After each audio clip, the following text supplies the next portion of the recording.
Good morning friends, मैं हूं अजय और आप देख रहे हैं लर्न एक्सेल हिंदी। और आज हम बात करेंगे टू वेरिएबल डाटा टेबल के बारे में। इससे पहले मैंने आपको वन वेरिएबल डाटा टेबल के बारे में बताया था और उसमें मैंने आपको उसको लगाना बताया था और वो उसका फंक्शन आपको मैंने बताया था।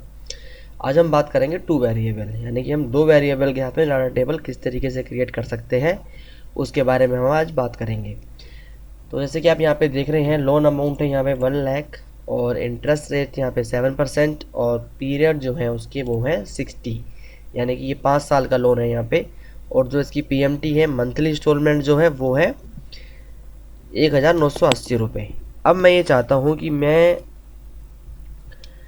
पहले वेरिएबल वाले में आपको क्या बताया था कि हम इसमें अपने मंथ्स को बढ़ा के देखेंगे कि हमारी जो पीएमटी वैल्यू है वो थोड़ी कम होती चली जाए।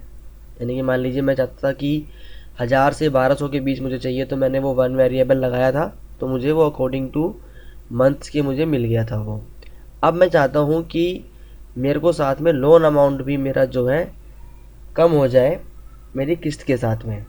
तो उसके लिए हमें दो वेरिएबल्स लगाने होंगे और वो फंक्शन किस तरीके से काम करेगा आइए देख लेते हैं। सबसे पहले मैं ले लेता हूँ मंथ्स।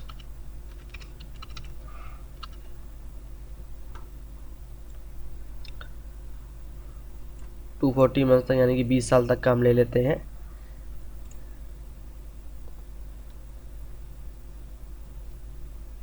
और मैं यहाँ पे लोन अमाउंट लिख लेता हूँ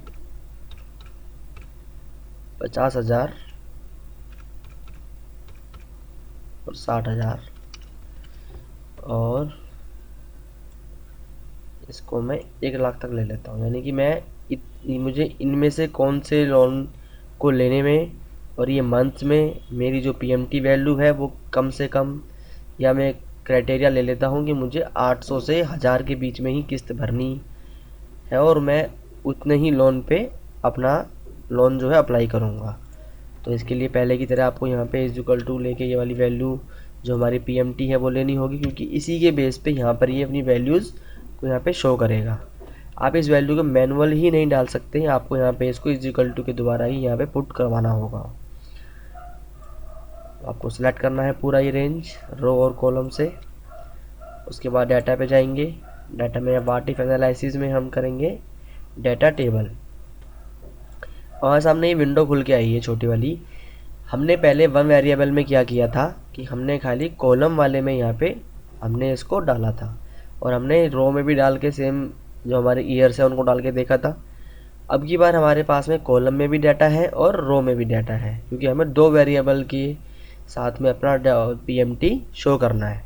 तो रो इनपुट में आपको लेना है आपकी जो वैल्यू है लोन अमाउंट वो लेनी है, और जो कॉलम है आपका उसमें आपको लेने हैं मंथ्स, क्योंकि मंथ्स के अकॉर्डिंगली आपको यहाँ पे पीएमटी अपनी शो करवानी है। तो ये देखा आपने, यहाँ पे इसने हर एक लोन अमाउंट के साथ में और कितने साल का आप लोन लेंगे तो आपको कितनी पीएमटी पर मंथ देनी होगी उसके अकॉर्डिंगली इसने यहाँ पे ये सारा डाटा यहाँ पे शो कर दिया है। जैसे कि मैं बात कर रहा था 800 से 1000 के बीच में, तो अगर मैं यहाँ पे अपना 6 साल का लोन लेता हूँ 50,000 का, तो मुझे 852 ही किस्त पड़ेगी। 60 का लेता हूँ तो इतनी, इस तरीके से ये बढ़ता चला गया है। तो आप इस तरीके से अपने डाटा को भी निकाल सकते हैं, जिसमें आपको मालूम पड़ेगा कि आपको कितना लोन लेने पे कितने साल के लिए आपको कितनी किस्त उसमें देनी होगी। और जैसा कि मैंने बताया था पिछले वीडियो में कि आप इसको कंट्रोल Z नहीं कर सकते हैं, अंडू नहीं कर सकते हैं और इसको आप डिलीट भी नहीं कर सकते हैं।